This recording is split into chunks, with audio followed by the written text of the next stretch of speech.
Supreme court के justice Hashim काकर ने remarks दिए हैं कि मुलजिम की गिरफ्तारी को 1.5 साल गुजर चुका, अब तो जिस्मानी रिमांड का सवाल ही पैदा नहीं होता। पंजाब हुकूमत चाहे तो ट्रायल कोर्ट से रजू कर सकती है।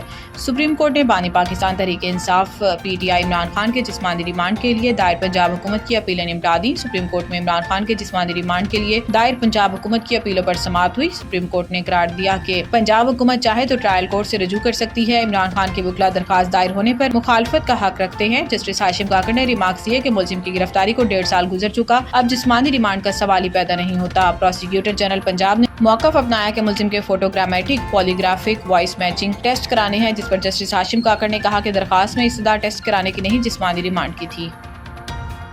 वज़ीर-ए-आज़म शहबाज शरीफ और तुर्क सदर रजब तैयब उर्दवान ने पाकिस्तान और तुर्की के दरमियान बरादराना ताल्लुकात पर इत्मीनान का इजहार करते हुए मुख्तलिफ शोबों में दो तरफ़ा ताउन को मज़ीद मजबूत करने के अज़म का अदा किया। वज़ीर-ए-आज़म शहबाज शरीफ मंगल को 2 रोज़ा दौरे पर तुर्किया पहुंचे, जहाँ इनका में तुर्क वज़ीर दिफा ने इनका शानदार इस्तकबाल किया। बाद वज़ीर-ए-आज़म शहबाज शरीफ ने तुर्किया के सदर रजब तैयब उर्दवान से इनका में मुलाकात की, जिसके बाद दोनों रहनुमाओं ने मुश्तरका प्रेस कॉन्फ्रेंस भी की। एलामिया के मुताबिक इनका में होने वाली मुलाकात में वज़ीर-ए-आज़म शहबाज शरीफ और तुर्क सदर रजब तैयब उर्दवान ने पाकिस्तान और तुर्की के दरमियान बरादराना ताल्लुकात पर इत्मीनान का इजहार किया। मुलाकात में वज़ीर-ए-आज़म शहबाज शरीफ ने मुश्तरका मंसूबों और 2 तरफ़ा सरमायाकारी के जरिए इक्तिसादी ताउन बढ़ाने पर जोर दिया और तवानाई, कानूनी, दिफा, ज़राअत के शोबों में ताउन के मौक़ों को उजागर किया।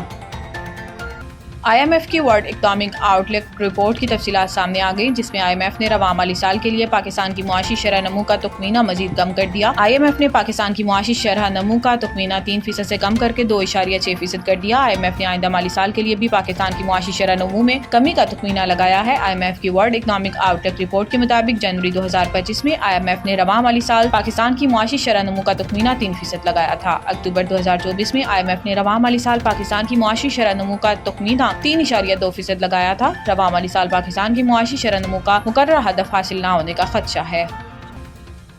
वज़ीर इत्तलात पंजाब अज़मा बुखारी ने कहा कि कैनाल्स मंसूबे में सैलाब का पानी इस्तेमाल होगा और इस पर सिंध हमें डिक्टेशन नहीं दे सकता। लाहौर में मीडिया से गुफ्तगू करते हुए अज़मा बुखारी ने कहा कि पीपल्स पार्टी को सिंध के किसानों की फिक्र क्यों नहीं होती। पीपल्स पार्टी सिंध में 16 साल से इक़्तिदार में है, अपनी कारकर्दगी पर ध्यान दे। अगर पीपल्स पार्टी गलत बयानी से काम लेगी तो जवाब देना पड़ेगा। इन्होंने कहा कि अभी तक कोई नहर बनना शुरू नहीं हुई, मगर ऐसा नहीं कह रही कि इत्तेफाक राय नहीं हुआ तो नहरें नहीं बनेगी। मुज़ाकरात धमकियों के जरिए नहीं होते। वज़ीर इत्तलात का कहना था कि इस मंसूबे में सैलाब का पानी इस्तेमाल होगा। सिंध हमें डिक्टेशन तो नहीं दे सकता कि हम सैलाब के पानी का क्या करेंगे।